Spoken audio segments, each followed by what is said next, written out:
hi there, racing fans, and welcome to another Winning Ways show where we've got a very interesting cast of players today. We've got KB Shea. You've joined us in the studio. Nice to have you with us. Thanks, Goody. Yeah, a long time since I've been here. Into the season, as you know, as you're driving now, you see they're painting all the chairs and everything's going. So yeah, looking forward to it. Been some great racing as we've got on the show today. So it's something interesting to look forward to. Does it give you a twinge thinking about the July? You've been successful in the race a number of times, you know, and you just now sort of get here and you think, hell, I've got to be on the sidelines. Yeah, I know, it's one of those things. Watching the Derby and watching all the big races in Joburg and that, yeah, you do get a bit of a twitch. But yeah, the July's upon us, James. I can't believe it. When you blink again, the end of the season's going to be here. So it's all happening here, so something to look forward to.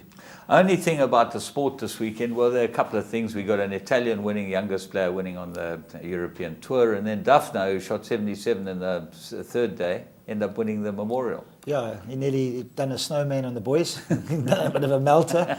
Like you say, 77 and come back, he shot I think 64 to come back and win. But yeah, he won by 3 and got his game together from Wednesday, from day 3 to day 4. When you wake up in the morning, you think, if this goes like this again, I'm in trouble. But yeah, he pulled it together, and like you say, a young player winning the European Tour as well.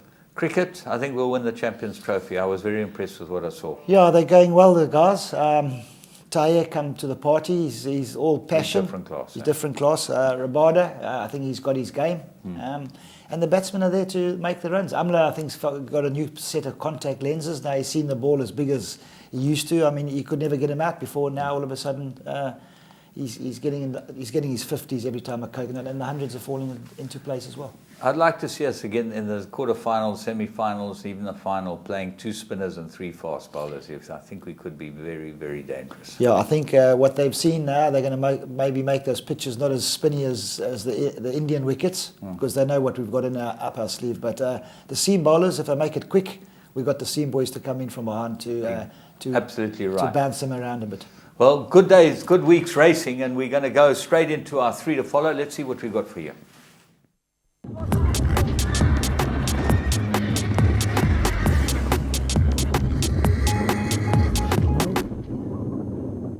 We go to Greyville, and we go and have a look at the end of last month, 31st of May.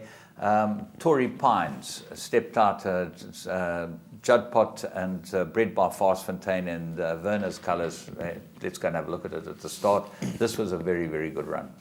Yeah, as you say, James, drawn 3 in the famous Wormer colours, New Predators colours. Comes out a little bit sluggish and gets a little bit of a squeeze from the inside horse. But when I looked at this replay, I was quite surprised. You know, being a first-timer, Bernard gets him up on the fence, and you'll see after a furlong, he's actually travelling quite well. You see him 3 back on the fence there. So Bernard's keeping him in the race, but I mean, he's a first-timer, first time at Greyville.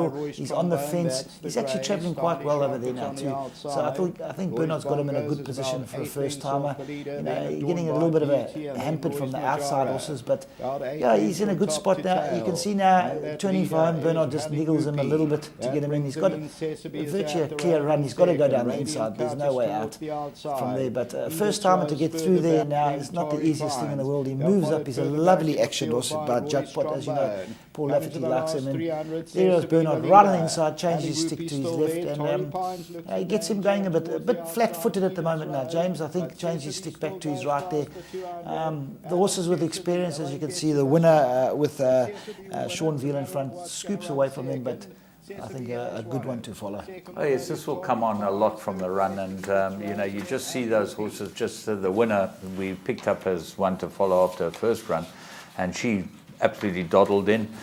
We've got 3 first-timers and 3 that look like they'll all win next time out. Let's go and have a look at the Vaal. We go to Thursday and race 2. Very nicely bred Crusade, bred by Clifton Stud, through thick and thin. Anthony Del Peche rode it for Diane Stenger, one of the smaller yards, Maritz Fontaine and Peter White on it. Let's go and have a look at it, drawn 1 down the inside of the Vaal. Yeah, drawn 1, James, with the famous Mrs. Oppenheimer colours on, Mr. and Mrs. Oppenheimer colours on. Comes out fairly well. I think drawn 1 is a big thing in his favour. He's got no horses around it there. Anthony can see straight away he's looking to hang to the left, changes his stick straight through to the left hand. Lovely action horse, and horses on the outside seem to be a little bit quicker, James. They just seem to, after having a run, they just seem to show a little bit more pace. But there's Anthony giving her a slap down, giving her a slap down the shoulder, just to keep her in the race. You can see she is running a little bit green, wanting to hang out. But the other two in front have gone. Unfortunately, they've got the experience. They've shot clear Louis Goosen's horse. There's Anthony, gives it. He's got his just backhanders in the left hand, just giving a little bit of encouragement. Looks like it's going through a little bit of a flat stage over here now too. Anthony pulls the stick through. Gives it a couple of reminders in the left hand just to teach it. And definitely, I think, over a little bit further next time with this run under its belt. Definitely one to follow. Yeah, the first two have both shown solid form. Had a number of runs, each of them. The winner had run second his last two starts. That will go on and win next time out. Then we go to Cape Town on Saturday, and Candice Bass Robinson, they've got a tremendous bunch of 2-year-olds, and this is no different because the winner was theirs, the second horse also theirs. Foolproof. Let's go and pick it up at the start. Drawn towards the outside. Gareth Wright gets a chance on this one. Yeah, James drawn 9. You can see they highlighted there, Foolproof by What a Winter. You see he fluffs the start completely. He just walks out the gates. I wouldn't say a typical Mark Bass or Candice Bass Robinson horse, but just looking for the education. It's not in the picture at the moment now. It's got the black cap of... the yellow cap. The black cap's the winner. Sorry. That is about third. That's a big mistake. That's that right. It had 2 runs already and ran behind Barrack Street. This has got the yellow cap on the outside, and Daytona bred it, but take us through it from here, Kev. Yeah, listen, he's completely out of his ground at the moment. He's a 5 furlong in Cape Town. But Gareth just gives him a couple of smacks down the shoulder. He's a beautiful action horse. You can just see he's really, really moving well. Gives him a backhander, still changes his stick through to the left. Gives him another backhand. He's just going with the hands over there now. The stable companion's got him cold, but this runs on very, very, very strong. Actually gets up to run second. Over 6 furlongs next time. I think a very, very, very hard horse to beat. It'll be nice to see if Gareth can keep the ride. But I'm sure there'll be a queue of guys. Well, they've got stable riders. These guys pick up the rides on the first time, isn't it? But they've got like Aldo de Meo's a stable rider, and he'd probably get the ride, Aldo. Yeah. And he rode.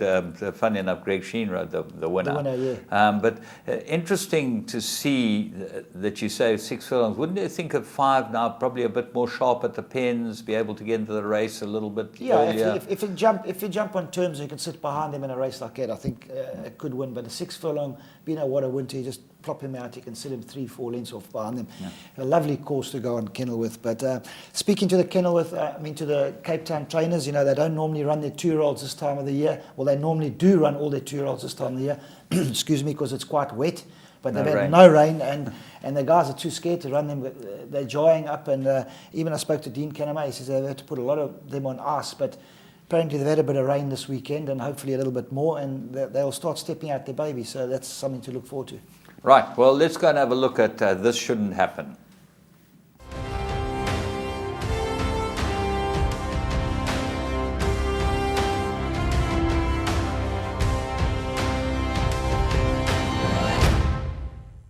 Well, these are some clips of things that really shouldn't happen in horse racing. You'll enjoy them.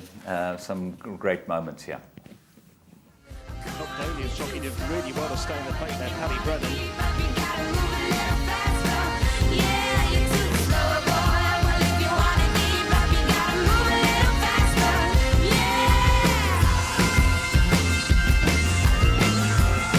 Sarah's bar hanging all across the track. She's going sideways, and Star Potential's coming up the inside rail. But Sarah's bar somehow, Sarah's bar and Star Potential.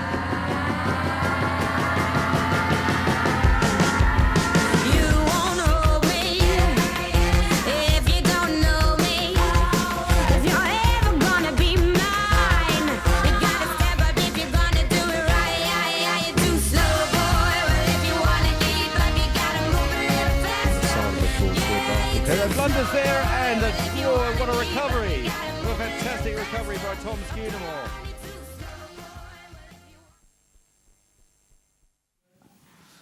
Kev, you've been around the block. You've ridden a few like that? Yeah, makes my heart, makes the hairs on my arms stand up. Yeah, our guys landing on their back like that, I feel the pain. But yeah, that's the nature of the beast. James, if they jump out and they decide to turn around, it's happened to me before. There's nothing you can do about it. They turn around and you go straight over their heads. But it is something to laugh at afterwards, but not nice when you're on top of them. They do the most amazing things, don't they, horses? You know, you just suddenly find that they do something that you're just completely out of context. You know, you wouldn't believe it. But you've got to be aware, and especially around horses. They can kick you, they can bite you, they can do anything. Horses have got their own brain. The horse for Duncan Howes one day, last race, we had a good day at Clearwood and it was drawn 1 and I was sitting there all nice and casual, jumped out, just turned around and went left. He said, that horse is running next week on a ride it. I said, no thanks. Put the kid on, jumped dead straight and went dead straight. He says, what's wrong with you? I said, well, don't draw 1. That big gap on the inside, he thought, I'm going to add this one.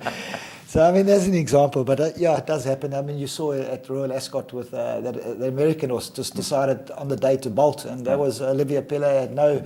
Yeah, there was at Epsom on Epsom, Derby Day.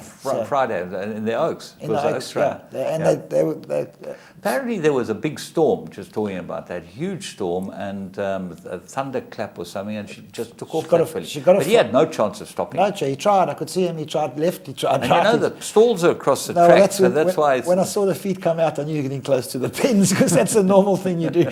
Or you start screaming for your life.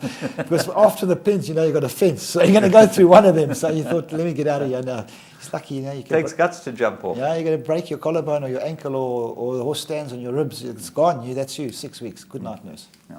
Well, that shouldn't happen, but it does. And we think they're quite fun. We're going to go and have a look at Plum of the Week.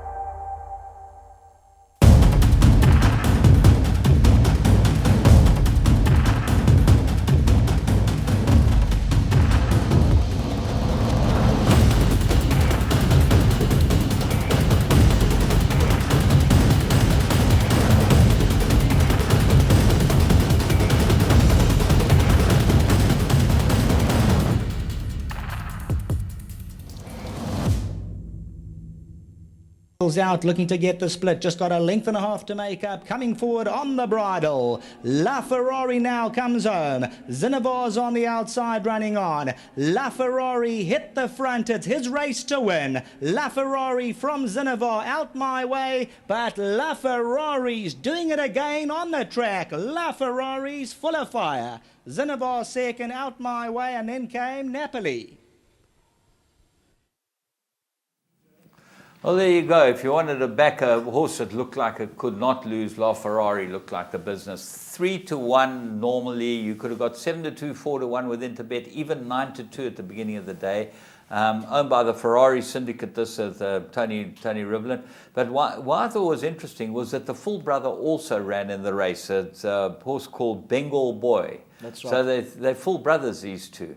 And I think the mare's going up for sale in the next week or so. The mother, Thekady, she's going up for sale. So it might be quite a good buy in fault to Captain L. But this looks like he can run like anything. Yeah, he was impressive. Anthony, you could see Anthony halfway down the straight. He hadn't moved on it yet. As Craig mentioned, as the commentator, picked it up quickly. And yeah, it was very impressive. And like you say, 7-2 with Anti-Del Peshon, good value. Absolutely great value. Looked like everything was right for him.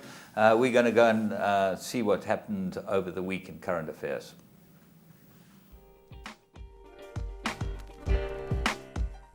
Best race time odds, transparency of betting markets, friendly and super efficient staff, the ability to negotiate odds, a full service tote with no limits, which is very important for exotic players, loyalty program, speedy withdrawal of funds, full odds, multiple betting, and excellent in-play markets. These are just some of the many reasons that come to mind as to why I believe, as a serious punter, there is no online operator in South Africa that can realistically come close to matching what Interbet has to offer. Put simply, there's no other site like it. And the ability to negotiate odds adds to my fun and enjoyment. Interbet, where the professionals bet.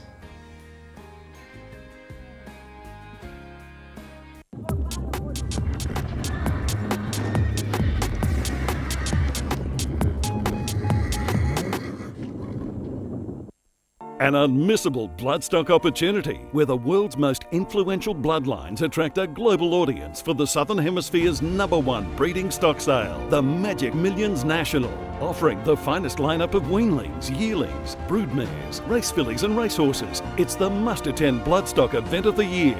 This is a blitz. It's a wing blitz. Experience the magic of the Magic Millions National. Learn more at magicmillions.com.au.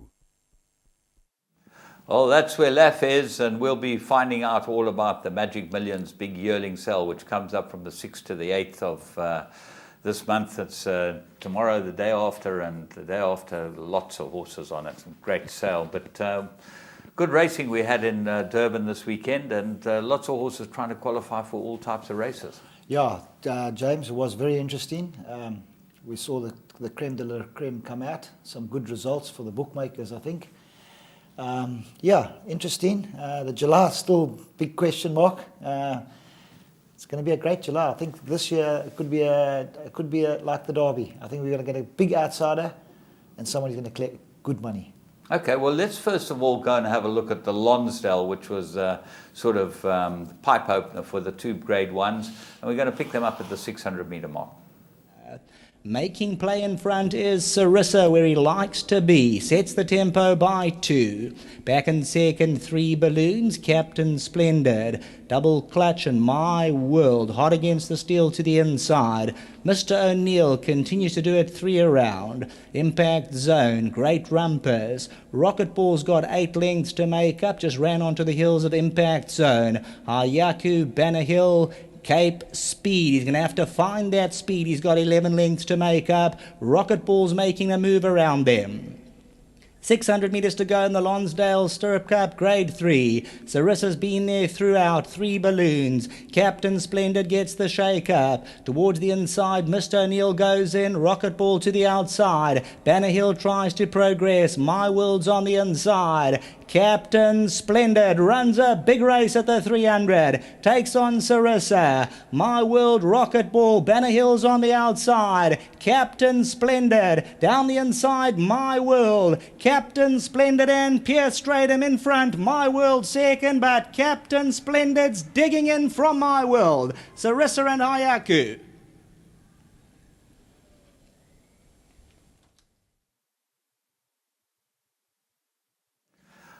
Well, there you go, Captain Splendid, and he's really turned out to be a nice stayer, this horse, and he won a good race.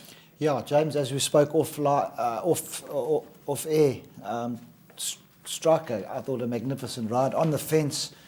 Thought they were going not as quick as possible. Wasn't looking. No, Sarissa stays on, pulled out on the outside, turned for home. As you said, they turned for home 1, 2, 3, and they ran 1, 2, 3. So I think the pace was the key thing in the race. And there's the Gold Bowl on July Day. I think it is the Gold Bowl. Yeah. And I'm sure some of these Gold horses... Bars. Gold Bars, that's right. Not and then Gold the Bowl. Gold Cup, obviously. That's at the end of the month, yeah. End of July. So they have got time for these staying horses. And those are the 2 longest races we have in South Africa. I mean, in Natal. So we've got these 2 races. Only got a handful of them. I think we've got 5 races over 2,400 metres in Natal the whole season. Yeah. But we're going to take a break. Let's just firstly tell you it was Fastfontein bred it, 800,000 Rand yearling, so he wasn't cheap.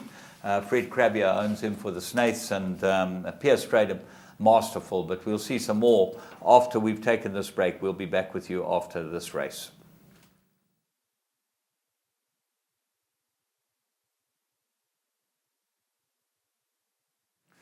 Right, well, we move on from big racing on Saturday, and we end up going to have a look at the Wool-Avington, which is the fillies prep for the July. Basically, the best 3-year-old fillies get in there, have a go against each other. There's big talk about what can win the July from the fillies ranks, and this was no different. Let's go and pick them up at the start.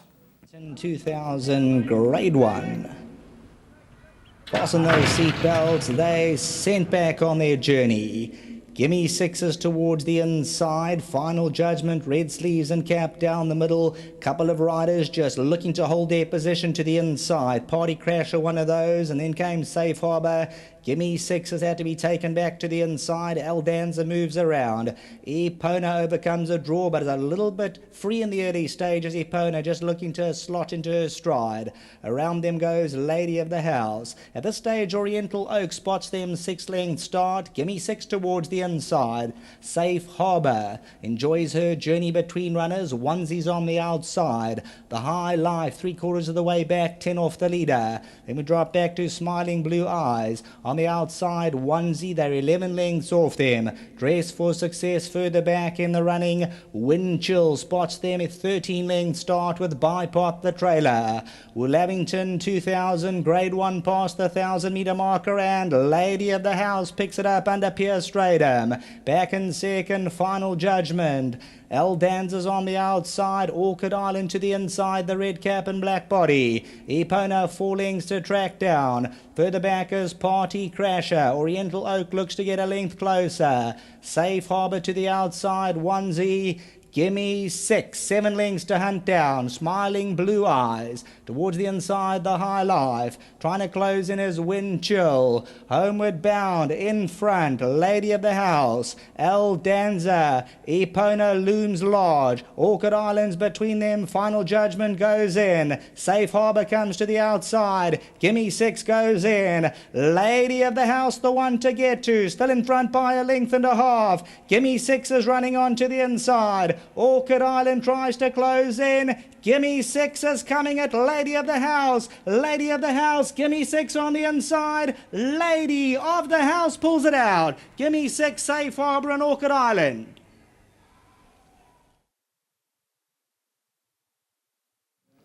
Well, the first leg of a double for Brett Crawford, and a double that I think he'll be very proud of. Firstly, for Mayfair Speculators, they won both the races. And secondly, as a young man, to come to KwaZulu-Natal and win the 2 big grade ones for 3-year-olds, phenomenal. Lady of the House, I think that you can put a success down to Stradum's ride. I think it was genius. Yeah, absolutely. Took it to the front at about the 800. He's a master in front. Anthony ended up dropping one further back on Gimme Six because Striker went to the front, yeah, and then Striker had his best going from the middle of the course to the inside, and there was a race review. But I think there was an objection. I think Anthony objected. Did they object? Yeah, I think I just heard on the TV. But the rules don't allow you to get the race. Intimidation in this country, as we spoke off air, doesn't exist. Yeah. The rule stands, would the one have beaten the other? And who is anybody in the staff's room to make that decision when they've never ridden in a race before? Yeah. So difficult to say that. I think if there was a short head in it, would have gone the other way, but because no, I don't think he would have ever got it. You don't think so? No, there was no. I don't think they touched each other. They didn't touch each other. Striker, when he rolls them over. He's got the stick in the right hand, but he knows what he's doing, and he gets them there, and you can't get the other horse past. Yeah, you haven't got much time in this little short straight we've got here. So yeah, but a great ride by Striker. I've got to give it to him to take them up to the lead at the 800 meter mark in a feature race. It's something special. Well, she's by Dynasty out of the Archmere Overarching. She was bred by Highlands and obviously owned by Mayfair Speculators. And she certainly enhanced her reputation, and her purchase price was 3.7 million. So let's go and have a look at the next one, which is the Daily News. This is the Colts version, 2,000 meters. Let's go and pick them up at the start.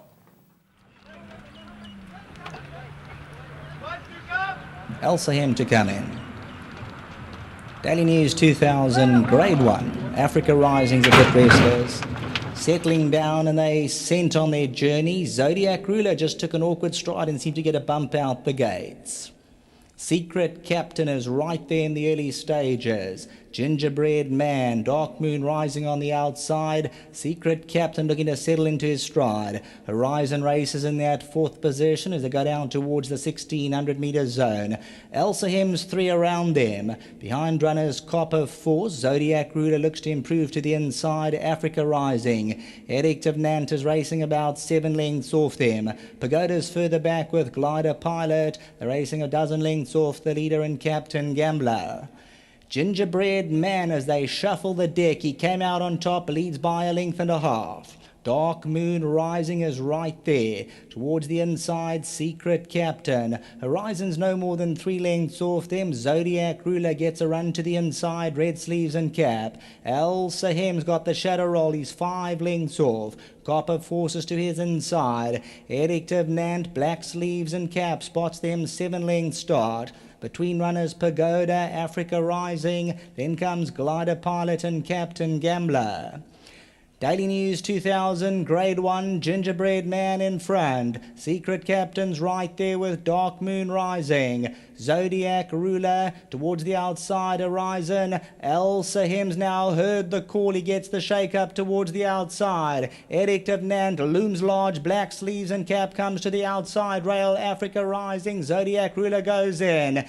Edict of Nant stakes a strong claim at the 300. Horizon's down the middle. El Sahem, but it's Edict of Nant who goes on a half a length. El Sahem's going to try and wear him down. Edict of Nant is going great guns from El Sahem. Horizon's back third. Edict of Nant from El Sahem. Edict of Nant takes it to another level. El Sahem, Horizon and Glider Pilot.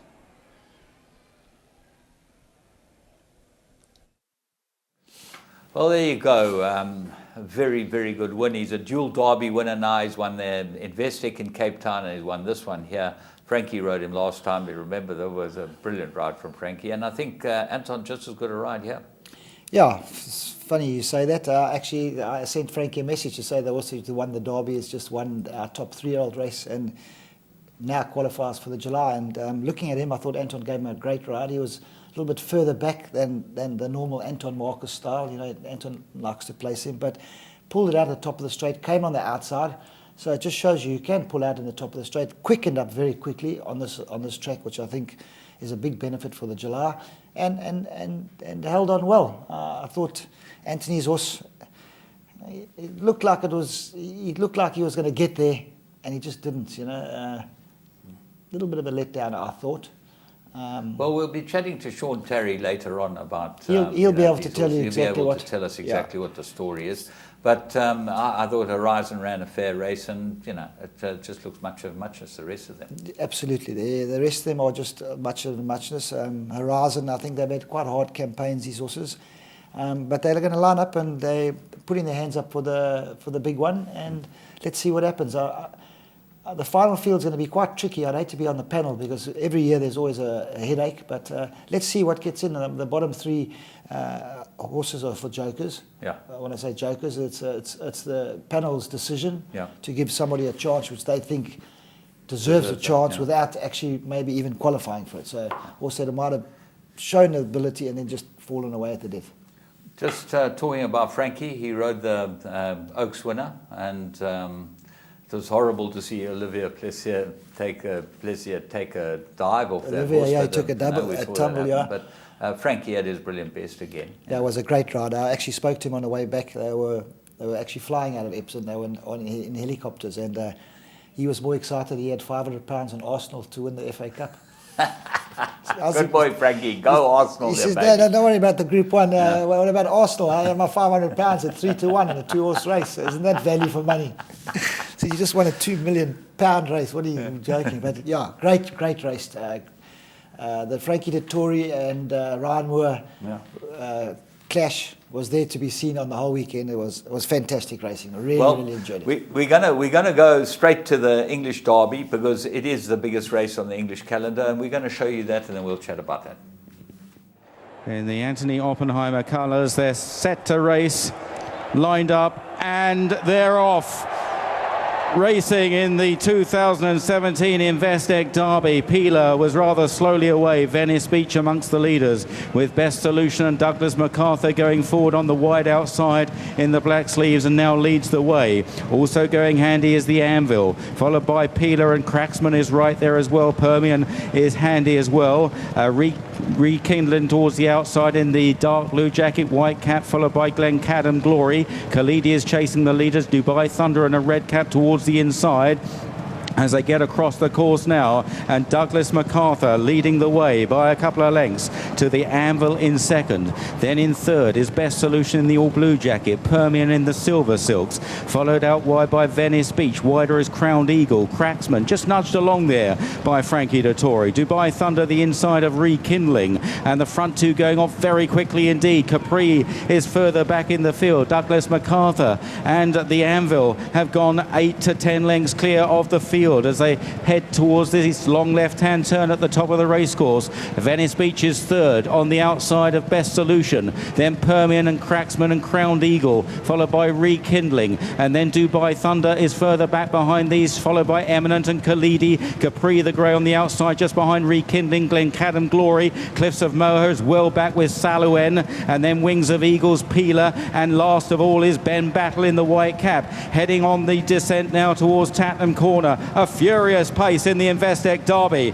being set by Douglas MacArthur and Colm O'Donoghue from the Anvil in second place. Behind these in third is Venice Beach, and then on the inside in the all blue Best Solution. Behind these Cracksman is being asked to stretch now, then Permian. Down the outside is Capri. They're homeward bound with 3.5 furlongs left to gallop. Douglas MacArthur is loose on the field, chased by the Anvil, Best Solution. Then Venice Beach. Cracksman begins to find his stride, now beginning into second place and eating into the leader's advantage. Permian, Capri out very wide, Cliffs of Moher, and then Eminent. They race down inside the final 2 furlongs. Douglas MacArthur is chased all the way by Frankie Dettori on Cracksman, and here comes Cliffs of Moher down the wide outside under Ryan Moore, and he goes on sweeping past both of them. Eminent battling on too, then Wings of Eagles, Cliffs of Moher, Wings of Eagles swooping though, and Wings of Eagles gets up to win.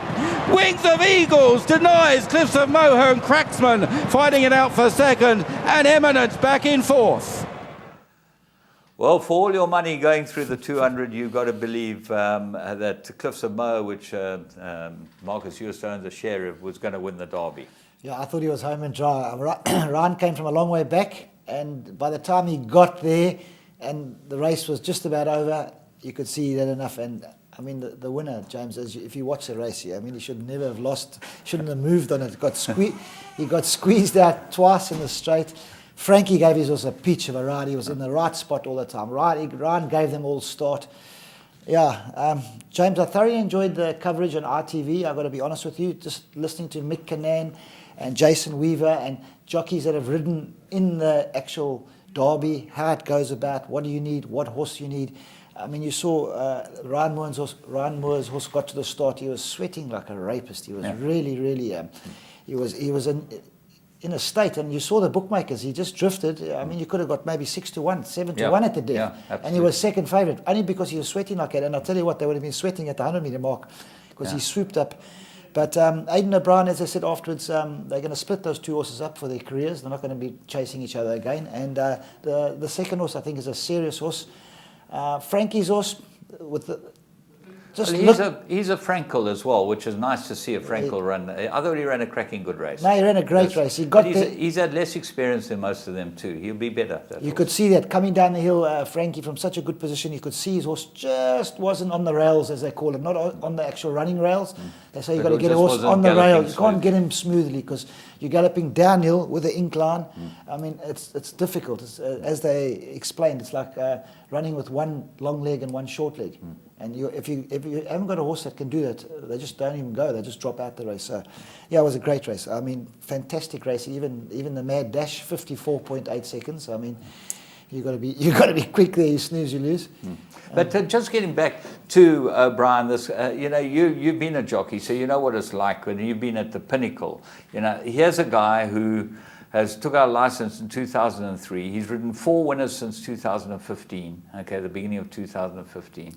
He did ride a Grade 3 winner for them, Group 3 winner for O'Brien a couple of months ago with Hydrangea, which just shows, you know, he works as a lad at O'Brien's, but as a work riding lad. But he mucks out horses. He does all of that. You know, it's unbelievable for him to end up winning a derby. Yeah, he's exactly what Aidan says. The lads were all good. He says, but I mean, he's got no gripes. You know, They must have had a bet on the other one or something, but there was no gripes. They were as happy for him to win the race as they would have of any of them. So exactly. It's all the same owners. It's all the same network. But for the jock, man, fantastic. He's got something to tell his grandkids. Marcus Joost had 3 runners in the 2 Group 1s, the Oaks and the Derby. He was led into the straight in both of the big races. You know, he was in front of both of them. So. I'm sure they would have said, stop the race, turn for home. Stop the race. But I hear the one that was in front in the Derby is $1 million guineas horse. Yeah, no, he was very expensive. Very expensive horse. But this horse as well. But he ran a cracker, that horse that was making the pace. He was going 100 miles an hour and he didn't finish far behind them. Yeah. Just to go through the things, we obviously had the Highveld Horse Awards, and Rafif was Horse of the Year, National Colours Baby, so that was fantastic. Mark de Kock, I think, got six awards or something. Yeah, de Kock and Terry won all the awards, as everything, well, and as Marcus you'd Joost, expect. Wesley Ward, he's put his horses' names forward for the Ascot meeting, which is the next big meeting. Yeah, we can't wait for that. So something good. Lady Arula, I think you mentioned, she'll be lining up. She's going for the King's Stand. Yeah. And he's got a number of others.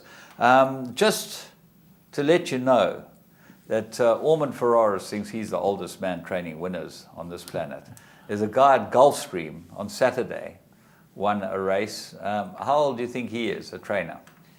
Older than Ormond Ferraris. He's older, a lot older than Ormond Ferraris. 96-year-old Jerry Brozzo won a claiming race. Fantastic. Which is fabulous. I have to say he's been training most probably for 60-odd years or plus.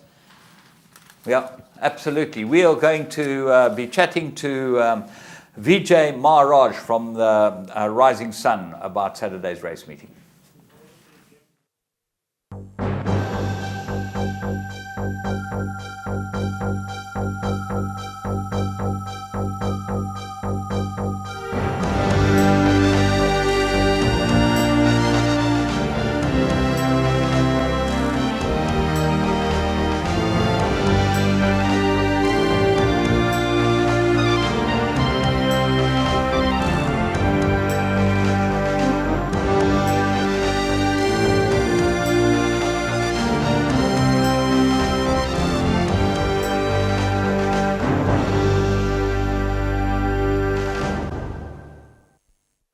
Well, as you know, next Saturday is the big day, and it's the Rising Sun Gold Challenge. And they've been fantastic sponsors, 14 years in the hot seat here, and they're a magnificently community-driven newspaper. They really are very good for the community, and this year is no different. So with me in the studio, Vijay Maharaj. He's the CEO of Rising Sun Newspapers. Good morning, and let me correct you there. It's this Saturday, the 10th of June. This Saturday? Yes, this Saturday, the 10th of June is the race day. What did I say? You said next Saturday, and I'm a bit concerned. Let's not get the next Saturday is coming. Okay, well that's fine by me. As long as we don't get the crowd next Saturday, we get them on the 10th of June here at the Greyville Racecourse. At the Greyville Racecourse. Now, this used to be a Clearwood Racecourse day, and unfortunately, we've now had to move to Greyville. How do you set this whole thing up? Because you have cars, you have all types of things going on there. Yes, I must admit we missed the Clearwood Racecourse. I think that garden atmosphere, we had a lot of our communities close to that particular racecourse, and we used to get quite a bit of people out there. We get in excess of 10,000 here at this event, and this year we're hoping to get over 15,000 people because we have fantastic entertainment lined up for this year's event. But before I go to the entertainment, it's our 14th Gold Circle Racing Carnival that we're hosting. We joined hands with Gold Circle 14 years ago, and we had a wonderful partnership, if I might add. The main stakes for the day is in excess of 2,750,000. So it's a Grade 1 race. It's a wonderful day, and we create a carnival atmosphere, if anything. The reason for that is that we, being a community newspaper, we want to give back to the community, and we have a whole lot of entertainment on that day. We've got various artists. Fashion is the order of the day. Fashion is something that's very, very popular on that day. Now tell me, you obviously tie yourself to charity as well, because I know that being community-based, charities are important. Who have you got this year? For the last 13 years, we had various different charities, and every year we choose a different charity. And this year we've got Cheshire Homes. That's a charity in Bayview in Chatsworth, and they are beneficiaries to this event. Our main reason, again, being a community newspaper, our involvement in this is purely from a charity point of view. That is our interest in this particular event. And you say you have some fantastic entertainment, but you also have giveaways, and I know that you're giving away a car as the main prize. Yes, fortunately, some lucky winner is going to get a car, and this is our 7th car giveaway. It's a Toyota Etios that we give away on the ground on the day. In the last 6 years, that's exactly what we've done on the ground. And thanks to Halfway Malanda Toyota and ourselves, Rising Sun, that we're able to make somebody happy on that day with a brand new car. That's fantastic. And to get a Toyota, that's going to last them a lifetime. I suppose so. Vijay, obviously senior citizens are important. You cater for them as well. Yes, we always touch on senior citizens. I think in the earlier days of our publication, we're 31 years in the publishing field. And when you look at senior citizens at the age of 60, 65, they were in the early 30s, in the prime years of their lives. And they used to support our publication. And we haven't forgotten them. And as a result, every year we bring out the senior citizens, we host them, they've got goodie bags. This year we have, once again, the gift of the givers, who will give out hampers to these senior citizens. So we keep them entertained for the day. It's a day of outing for them, and senior citizens are a very important element in our... How many of them? This year we've got an excess of 4,000 senior 4,000 citizens. 4,000 senior citizens will be here on the ground. And I'm glad we have a way to treat them for the good deed they've done in their day, when we used to be up and coming, the early days of our publications. Yeah. So it's a fabulous race day, and you've now told us what happens as far as you guys are concerned, but what happens as far as we're concerned is fantastic racing, and this is the big qualifying race for the Vodacom Durban July. Yes, I think those that follow horse racing, they keep a close eye on this race, and some of these horses go into the Durban July, Vodacom Durban July, and it's of course a very important race, being the Grade 1 race. I think people have a close eye on this particular race for that Durban July. So what's your message as far as Saturday the 10th of June is concerned? Tell the people what you'd like to see them come out and do.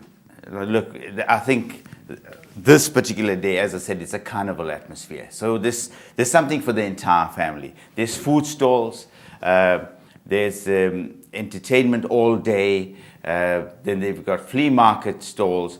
But one very important thing that I want to tell you, on that particular day, we're bringing out the Saragama Pa stars. Those are musical stars that are from the 2016 ZTV show. So we have a free show in the evening, free to the public at 6:30. So we'd like them to get in by 3 o'clock on that evening, or on that day. The gates open at 10 o'clock though. From 10 o'clock, you're all welcome to join us. But in the evening, we have a free show, musical show, and that's at 6:30 with the musical stars. Vijay, I congratulate you again on a fantastic day's racing. We're so looking forward to it, and thank you so much for joining us here in the studio.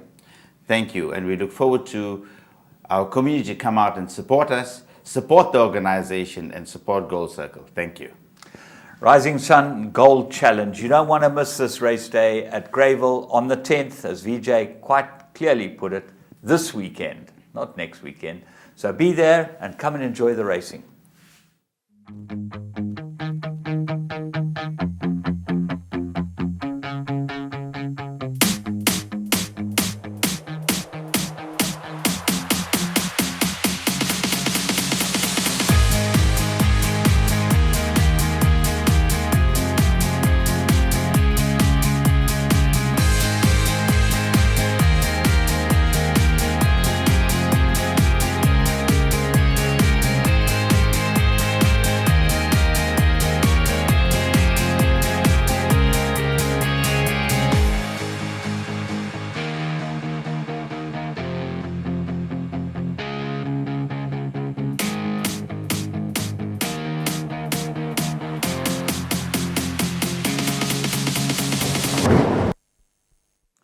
Well, as promised you, some insights with the champion trainer, Sean Terry. Great to have him in the studio.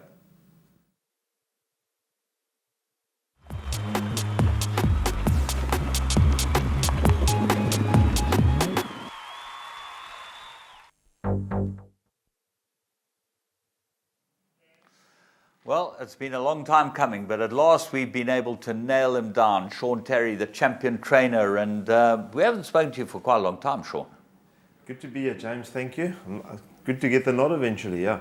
Well, you know, there are a lot of people that want to get on this show. I know that, you know, you're probably one of the most important, but you've got a bit busy schedule. Yeah, it seems like a long line, but I was happy to wait my turn, James. Well, I'm glad to have you here. And all I can say before we get into the nitty-gritty, congratulations on your Trainers' Championship, because we haven't been able to congratulate you in person. But it must be the pinnacle of your career to win a Trainers' Championship in South Africa. Yes, James. I mean, you know, I think we've got a strong opposition at this time, you know, in this era, and we had a chance a couple of years ago, and it fell in a hole on the last day of the season. Yeah. And you sort of think, well, you dropped the ball and that's it. But as things happen, you know, we built, and the positive momentum continued, and things have fallen into place, and we've been fortunate to win 2 titles up to now. There are a couple of things that make you a champion.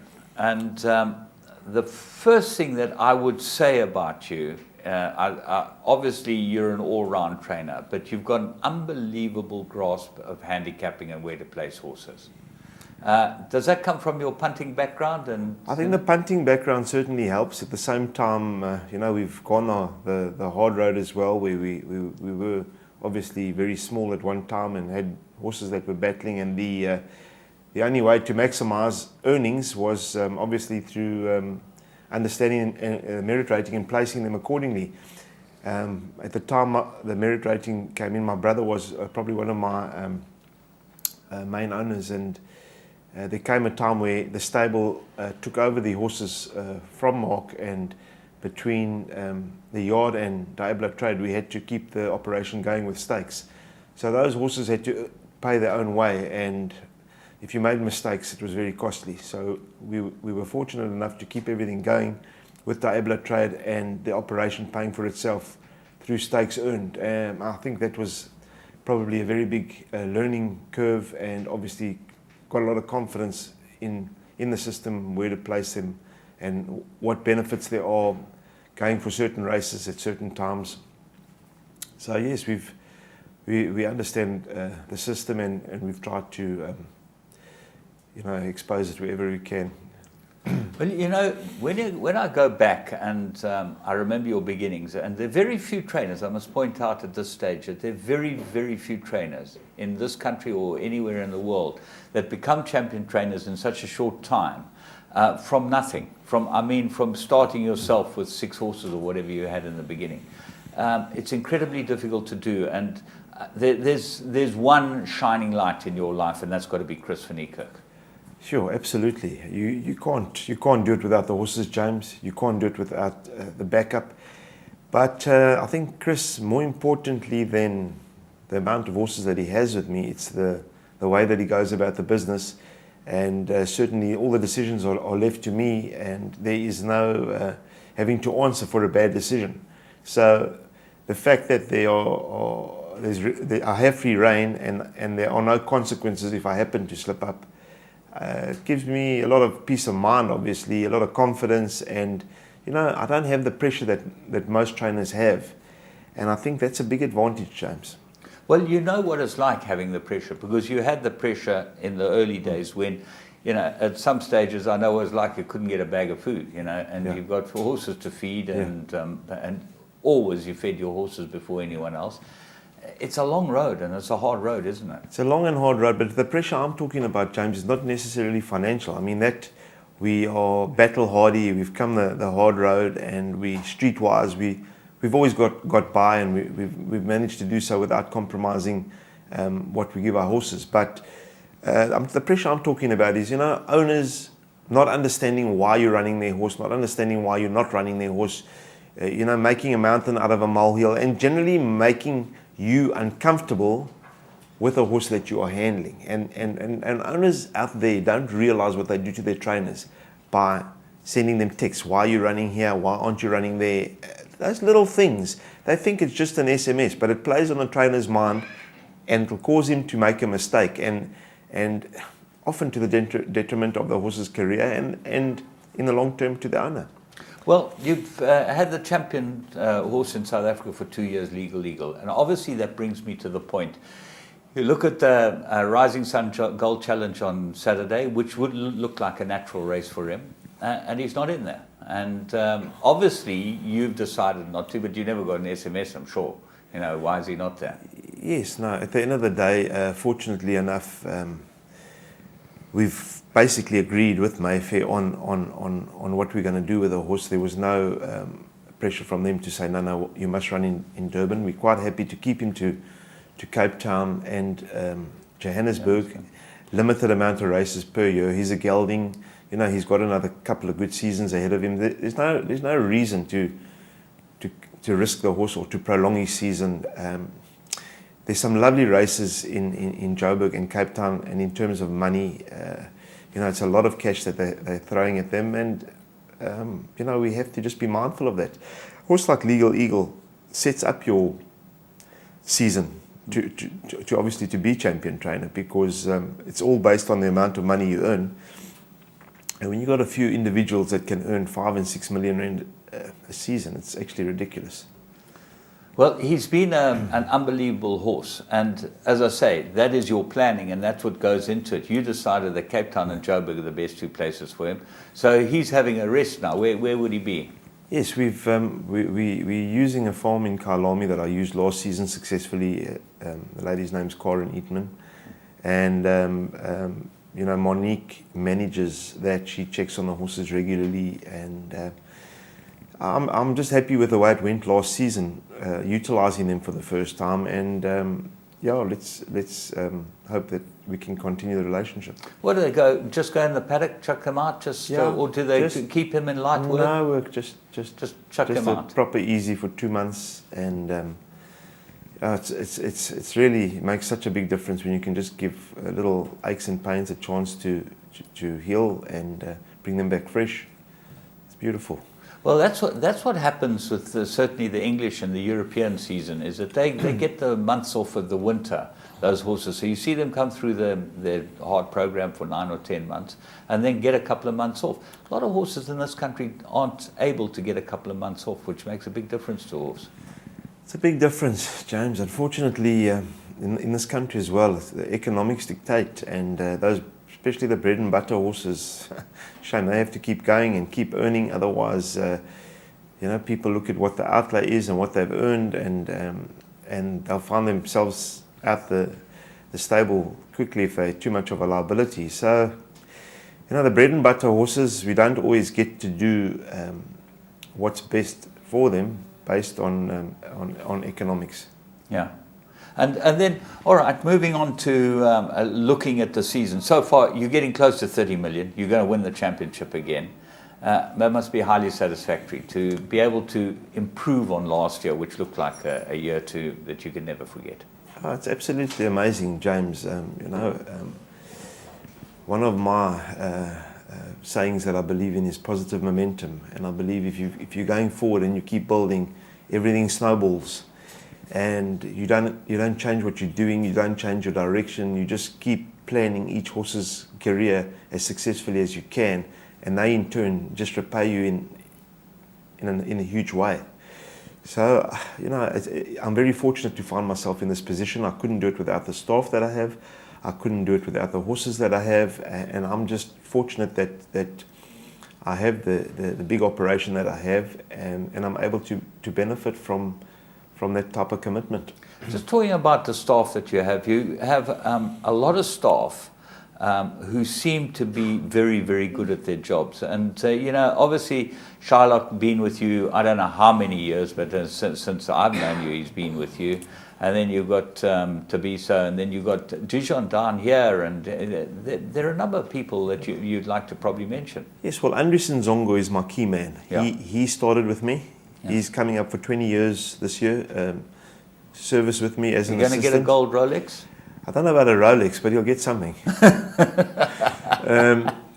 And you know, his work is phenomenal. You never see him. His responsibility is looking after the yard and the staff, and that has made my life a lot easier. I don't have to deal with a lot of different individuals. I deal with management, and they make sure that the job gets carried out. Obviously, Shylock has been with me over 15 years. He's also an all-rounder. If I need him to go to take horses to Cape Town or Durban, he can do whatever I need him to do. He's fantastic. Obviously, Dijon keeps things running very smoothly here in Durban. He's very, very consistent. He's knows horses well, and obviously I have to have a lot of confidence in him to just leave him here and to crack on and do his thing. And then there's Tabiso, who worked for you some time ago. He started with me. He couldn't clean a box when he started with me, so I'm very proud of him. He's come a long way. He's done very, very well in a very short time. He's gone through the Samuel School of Excellence, and he's certainly an asset. He's in charge of the younger horses and getting them to a certain stage before handing them over. And Monique has joined the team the last few seasons, also a great coup for the yard. She's an all-rounder too, and she's been taking the string to Cape Town the last few seasons, and obviously the results have been excellent. So there is no a star player. They all play their role. They're all stars in my mind, but it's not about individuals. It's about a team, and they've gelled very well as a team. In years gone by, I had certain individuals and certain personality conflicts from assistant to assistant. It makes your life a nightmare. So to have a team that you've got confidence in and get on with each other and watch each other's back, it's phenomenal. Jockeys, huge part of anyone's life. As you see, Aidan O'Brien as Ryan Moore riding for him. Top stables have top jockeys. You're lucky enough to have 2 or 3 of them that you seem to be able to interplay. Obviously, Stratham and Kamala look like the 2 guys that you use most. But you've got other guys who you use as suits you, it seems to be. You know, James, I've got a few guys that ride work, and I think the main players this season have obviously been Samanga and Lyle Hewitson. Now, Lyle, I spotted when he ran 5th in a work riders race up here at Scottsville, and I decided that he had a future. I started using him in Joburg, and obviously everybody jumped on the bandwagon, and he got the confidence and the opportunities, went on to be a very successful apprentice in his first season, running second, only competing, I think it was 5 months of the season, and still finished second. So he's highly talented. But then I've got guys, of late, Chase Majan's been riding work and been getting opportunities. Calvin Habib, I think, is probably underrated, but now seems to be getting the opportunities. And then you get guys like Julius Mariba, who sort of lost his way, but you know, he's a good, talented rider, and I'm hoping to give him a few opportunities. Brian and Yao has been putting in a lot of work, and hopefully we can give him a ride or 2 just to keep him going. So there are a lot of jocks out there that are helping me. Joe Ganguiz has been quite successful in the work rider series. He's my main work rider, and I've got a massive team of work riders. So you can't do it without the help from the saddle, and you know, these guys giving you advice on what the tracks feel like, what the horses feel like. It's invaluable. All right, let's move into the season. The season started, and obviously you couldn't have started the season better than winning the big race with Carry On Alice. She's been not only a revelation, but she's been a credit to you to keep her going and win. I think she's won a Group 1 every single year that she's raced. Every year she's raced, and 2 in her final final season. It's like not even possible, you know. She doesn't look like much.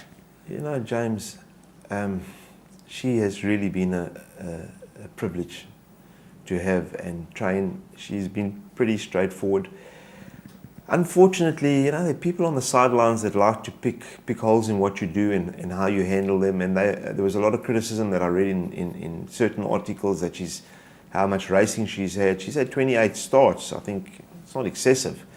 But she won 5 or 6 Group 1s? Yeah, and she won 11 races.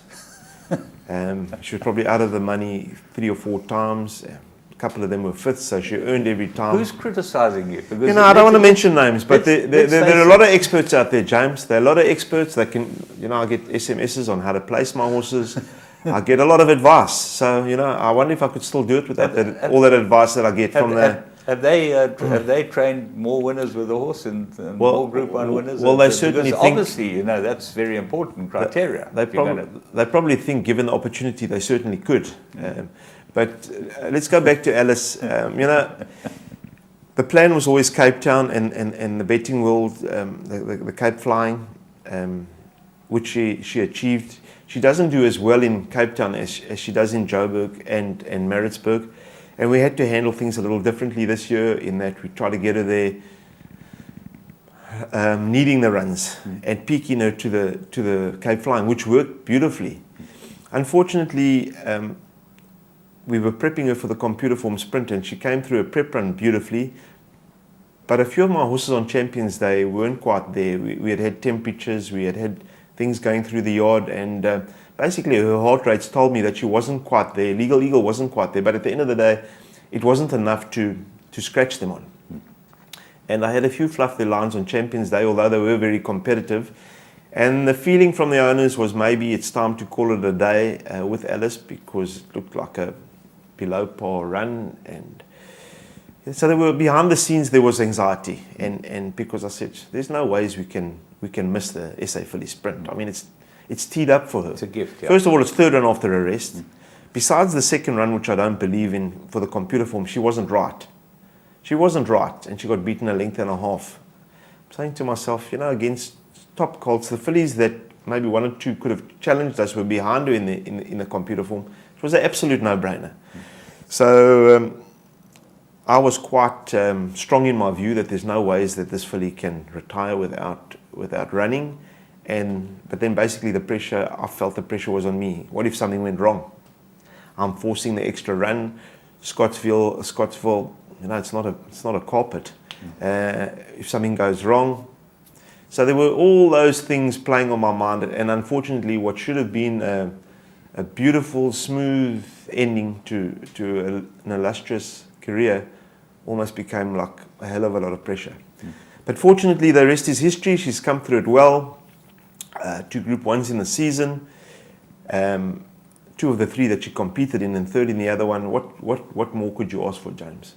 You can ask for nothing more. In fact, as far as putting a horse through its career, anyone that can get a horse to win as a 2-year-old and as a 5-year-old is damn good at their job, and all the way through. Anyone that can win a Group 1 every single year, you've got to take your hat off to you, and we take our hat off to you. But let's move on, because we don't even have to discuss it. Whoever's having a go should really be crying in shame in their handkerchiefs. But July coming, and obviously the July is big for a lot of punters out there. They want to know what's going on. I immediately assessed after the Daily News that you'd probably be very happy, actually, that you ran where you ran, and it seemed like a very good run. With probably your main protagonist, wouldn't he be Al Sahim? I would think so, James. At the end of the day, I've got a very different view. I don't like to prep horses in Group 1s. I'd rather win them. The July, you've got to get lucky. It's a bun fight. So asking me if it was a perfect result for me now, I would have preferred to have won. Got the big check and then worry about what comes next. What about penalties? Does that not concern you? Well, I'd rather just get the Group 1 and a 2 million rand race rather than worry about what could be in a 4 million rand race. At the end of the day, Daily News to win it's a nice race. So I think sometimes guys are a little bit blasé. They want to prep here and prep there with an eye on the July. It doesn't work for me. I want to get what I can. Let the horse come out, and then we'll worry about the July. You really got to have a lot of different options to start, you know, not having horses at the top for 2 million rand Group 1s. So, how do you see the picture? I think what we did see is that he got caught flat-footed. We think the 2-2 will suit him better. I must be honest, there wasn't a hell of a lot left to work with. I felt that he was in top shape. I thought he was moving as well as I could have had him. I think he was as fit as I could have had him. So let's not fool ourselves to say, well, he'll come on, he'll do this. The only thing that he could benefit is from the run, having seen Gravel and the extra 200 meters. But having said that, everything was in place for Saturday. I was surprised to get beat, but on the turn I knew I was going to get beat already, so it was not a surprise in the race. When he arrived in Durban, I thought they're going to struggle to beat him.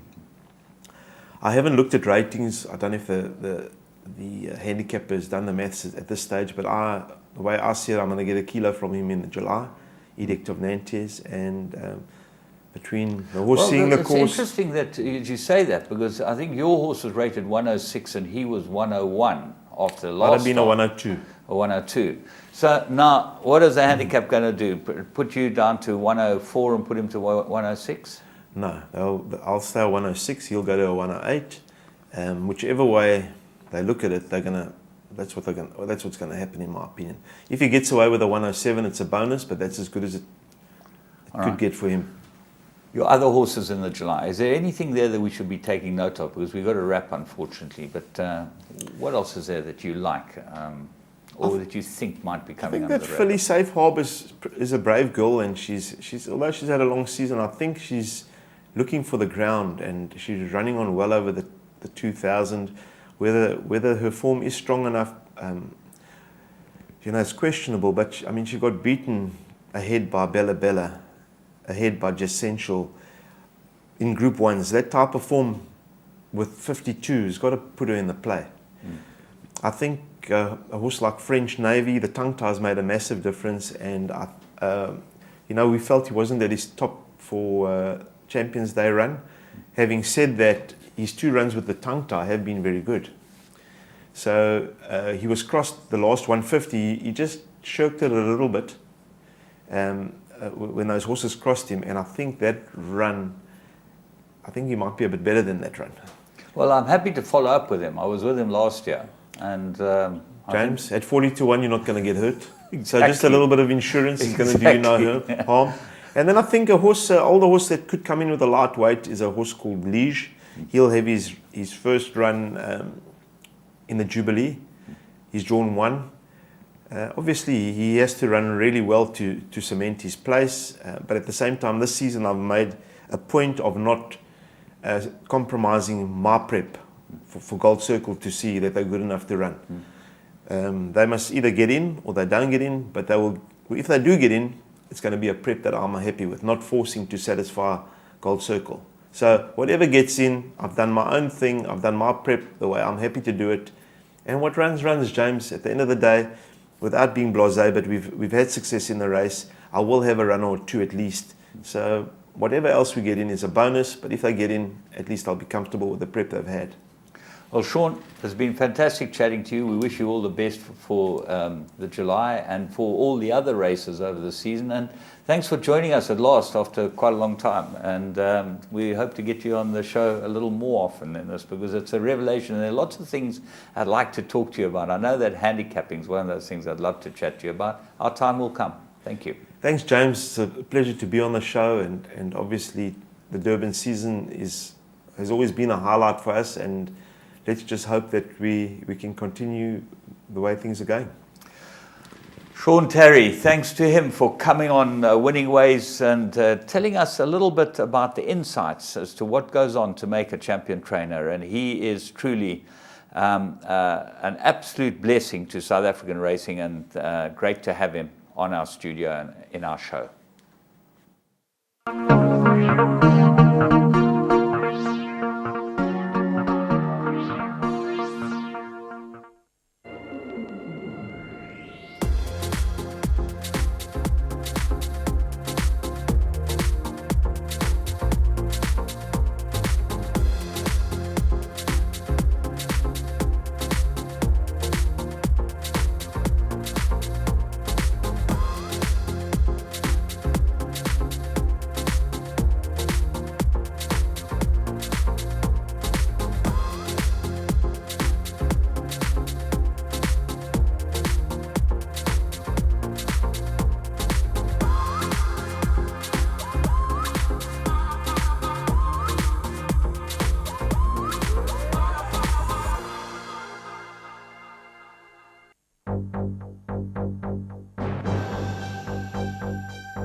Your world of winners is now online at www.teletrack.com. Simply subscribe to log into your account from any mobile device in South Africa and access a wide variety of content from our membership package options. Listen in via a live audio stream, catch live racing locally and internationally, or view a wide variety of Teletrack magazine shows to stay informed and updated on the go at any time. It's never been easier. Go to teletrack.com now.